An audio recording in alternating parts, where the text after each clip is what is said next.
Welcome po dito sa ating channel. Tara na po. Magandang umaga po, magandang tanghali, magandang hapon, magandang gabi mga ka-antingero-antingera ko dyan.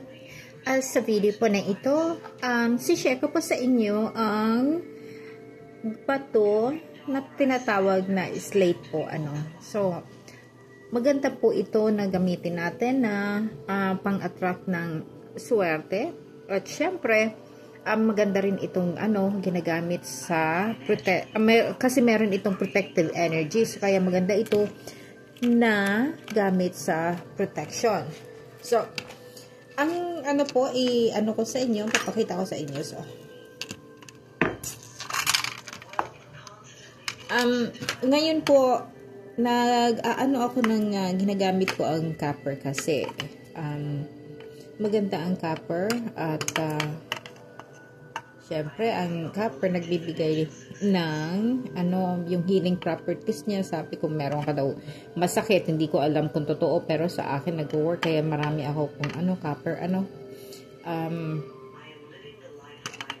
at the same time po, hindi siya nagdidikit sa mga negative energy na dala-dala. So, ito po, ito yung yung slate. So ginawa ko na siyang pendant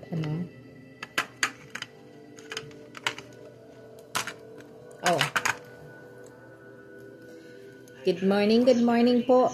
Believe. So ito, paborito ko tong bato, nabili ko. So ito po, na siya.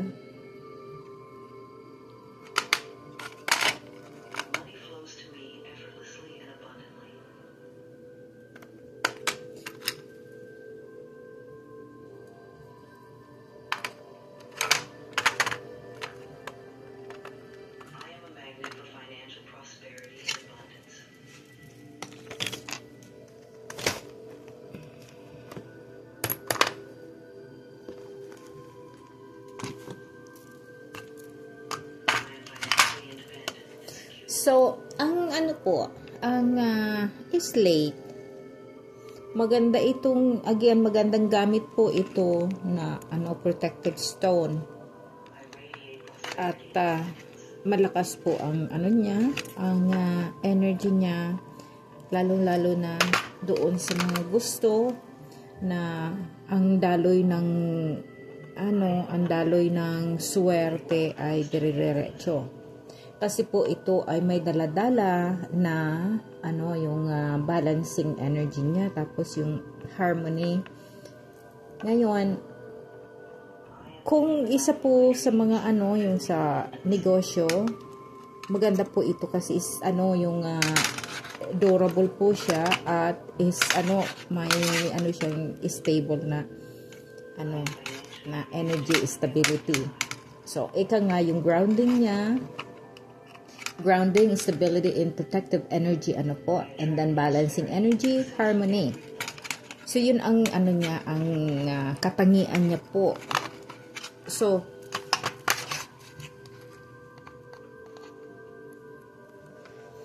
ngayon, gusto ko pong, gawing pendant ito. So, hanap natin kung alin maganda.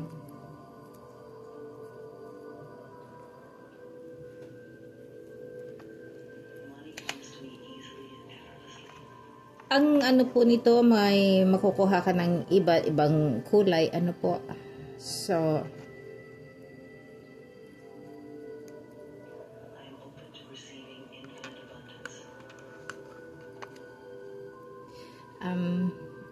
ako po pag meron na mga bato gusto ko marami. Laging marami kasi syempre, importante po yung importante yung may nahawak-hawakan ka pag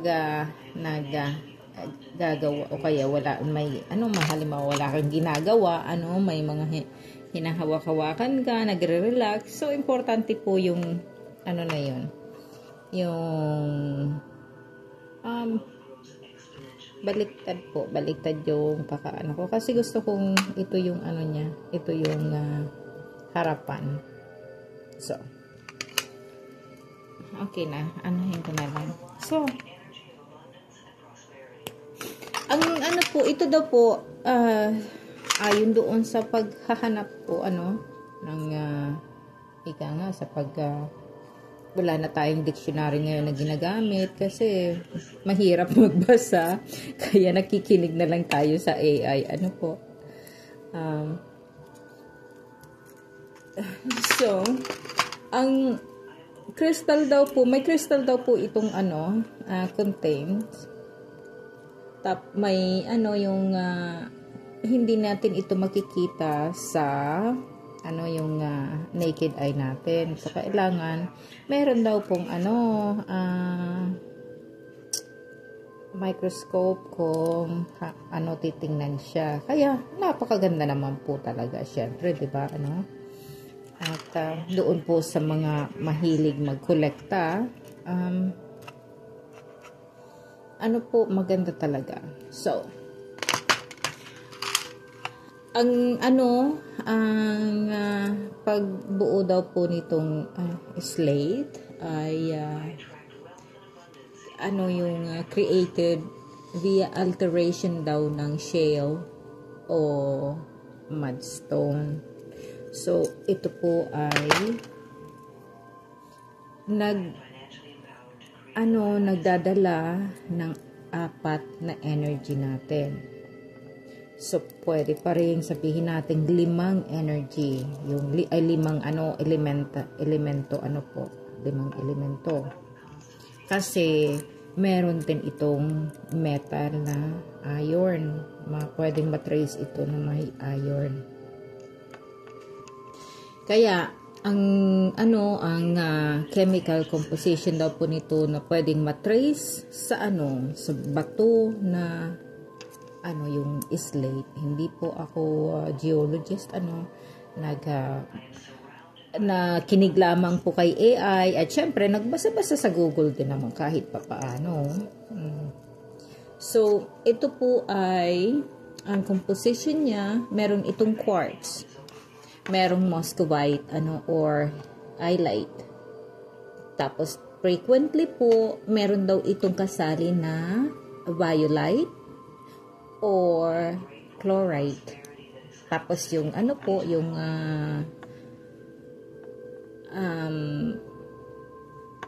anong tawag dito, yung metal na merong pyrite o kaya hematite. And then hematite. Tapos meron daw po ito, kung depende sa kulay, yung depende sa kulay niya, may ay may yung mga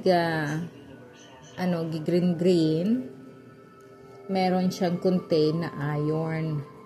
Kaya, maganda po ito. So, kaya, meron pa rin siyang, magnetite na, na trace, pwedeng may tourmaline at pwedeng may zircon at feldspar. Kaya, napakaganda po kasi meron siya kahit kakaunti pero meron siyang trace. So, ngayon, ito po, ang niya, po siya ng earth energy, air, fire energy, and water. Tapos, syempre yung iron niya. Kaya, naging halos 5 elemento. So, ang niya. Kaya, kung gagamitin po natin ito sa swerte, pasok lahat ang swerte sa ibang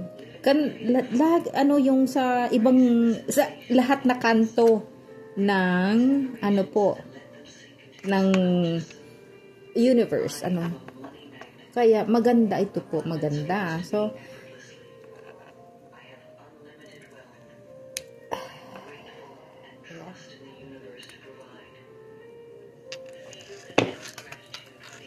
nakagawa na po tayo ng isa habang ako'y nagdadal-dal-dal-dal.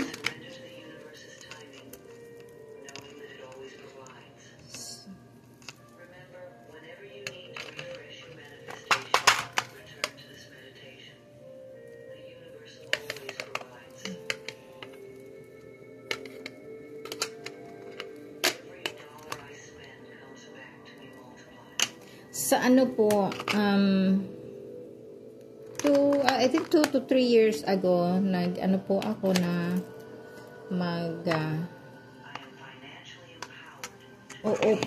i-open ko po or mag-open ako ng ano yung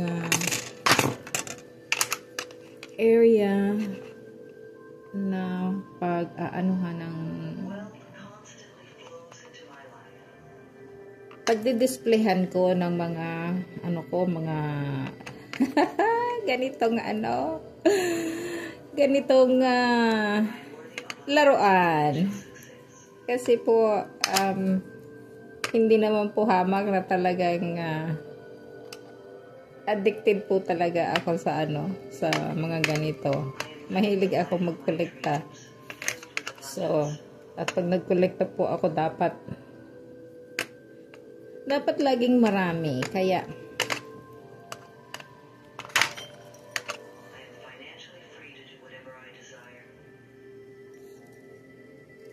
so hopefully po next year, pero next year magawa ko yun kasi gusto ko talagang gawin po yun. At mag-i-invite tayo ng ng mga antingera sa lugar na yun, sa lugar ko po, sa Bicol. Tapos gagamot. So ko po kasi parang ko po yun yung panata. This time gusto ko na pong gawin kasi it's about time naman na po na gawin ko siguro yun kasi puro na lang ako laspat sa buhay. So kaya minsan po ganito may kahirapan ang paggawa po ng ng homemade jewelry. So hindi ako nakakagawa na basta-basta. So kasi po tayong may mga kasama, kung gusto nila na gawin, yun ang gagawin mo kasi kakailanganin mo din yun naman pang sa oras na yun. So tulad nito gagamitin ko po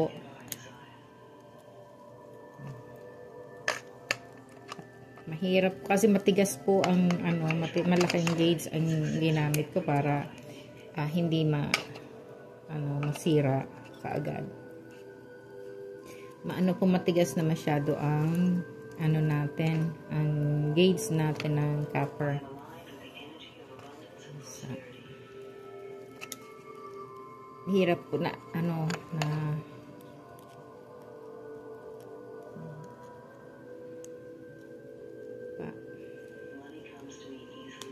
pero kapag nagawa naman na po, ayun, maganda. Tapos rewarded po, rewarded naman tayo. So pag next year, hopefully kapag nabuksan ko na yung or na ko sa nailagay ko sa mga display itong mga collection kong worth almost more than 40 years kong collection ko, pag nalagay ko na sa sa display, sana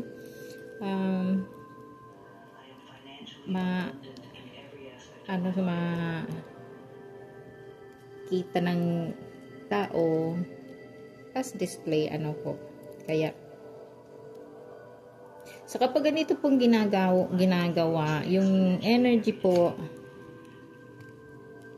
natin yung inilalagay natin. So every time na nagagawa tayo ng sarili nating jewelry, yun po ay ginagawa natin na para sa atin talaga, yung natin, energy natin. And then at the same time, yung wish po natin na andito na. So, ayun. Natural, maganda ang ano ko, ang wish ko. Swerte, swerte, swerte, ano po. So, ayan. Ito po.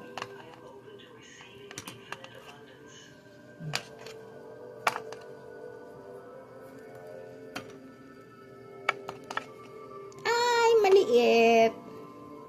Aha, maliit. Hindi ko kaya sinukot. Size ano po? Size 5. Pero ayan, ito na. So, tanggalin natin itong isa.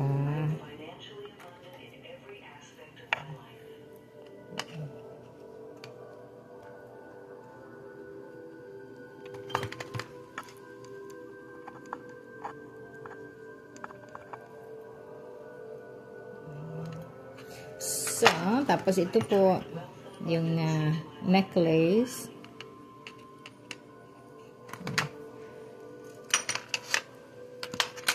Ayan. So, ito po gusto ko lang ipakita sa inyo itong slate na nakalagay sa aking container na hinahawak-hawakan kasi po ganun mahilig ako maghawak ng